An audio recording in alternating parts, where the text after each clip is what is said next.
Welcome to the low mid budget watch report, and today I'm going to unbox nothing.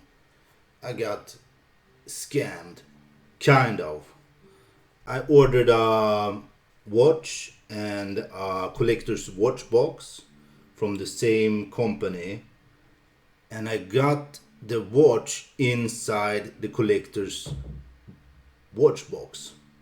So I didn't get the original box for the Lorus I ordered, a Lorus Chronograph, and yeah, it sucks to unbox without the watch being in its original box.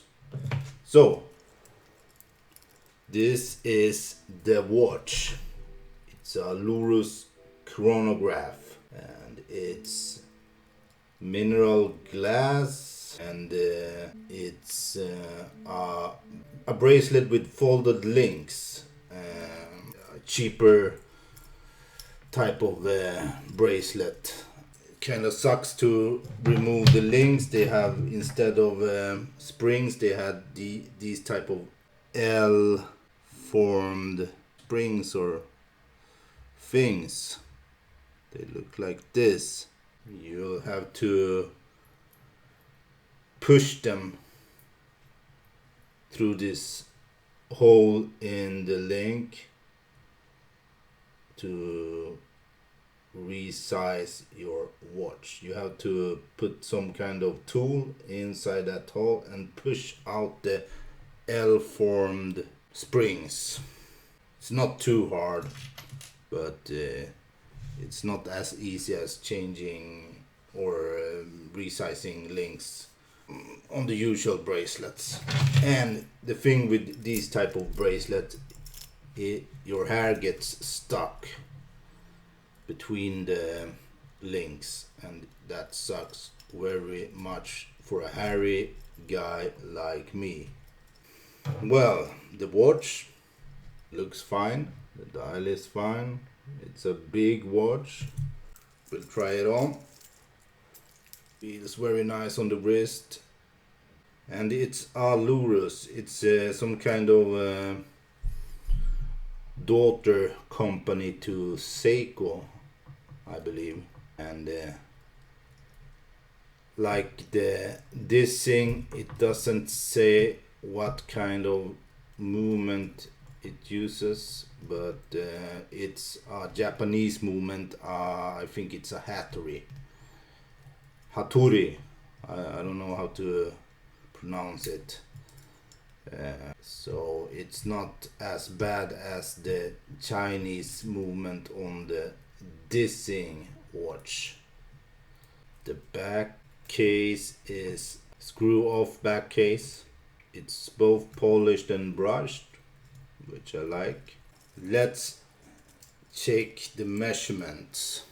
Dial is almost 42 millimeters, and from the bottom to the crown it's 45 millimeters, and from lug end to lug end it is 49.1 millimeter, and between the lugs it is 22 millimeters, and the thickness of the watch is almost 11 and almost 12 millimeters.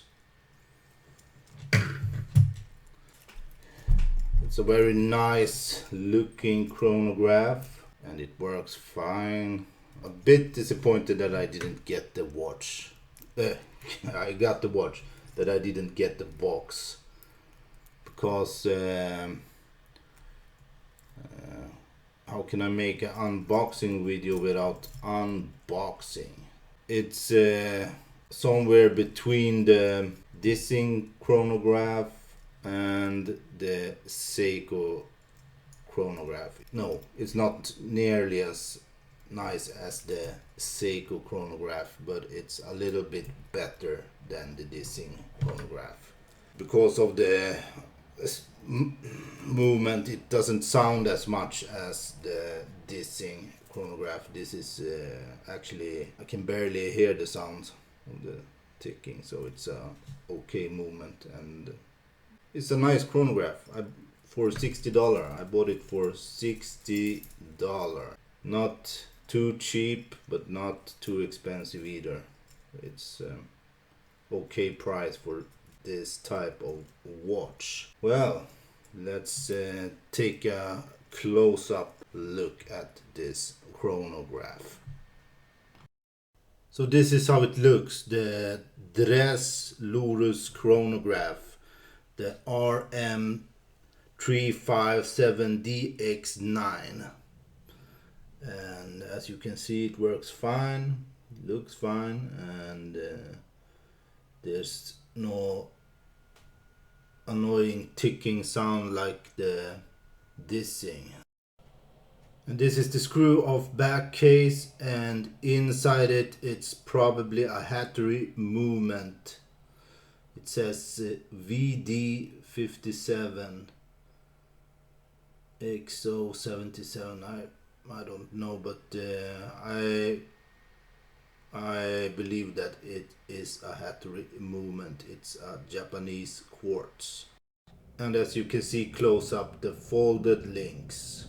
Even though I'm kind of disappointed that this watch came without the box, it's not the watch company, it's the reseller, and the reseller are Dit Ur. It's a Danish reseller of watches, and I usually don't have any problems with Dit Ur. They have good prices, but in this case they scanned me by not sending the watch in its original box. But I like this watch, and it feels good and it looks nice. I will definitely wear this watch from time to time. Occasionally I will use this watch, and it is kind of water resistant. You can swim with this watch, so I'll give it a 6.5 out of 10. That's my final verdict. Definitely a usable watch for the price of $60. That's all. Peace.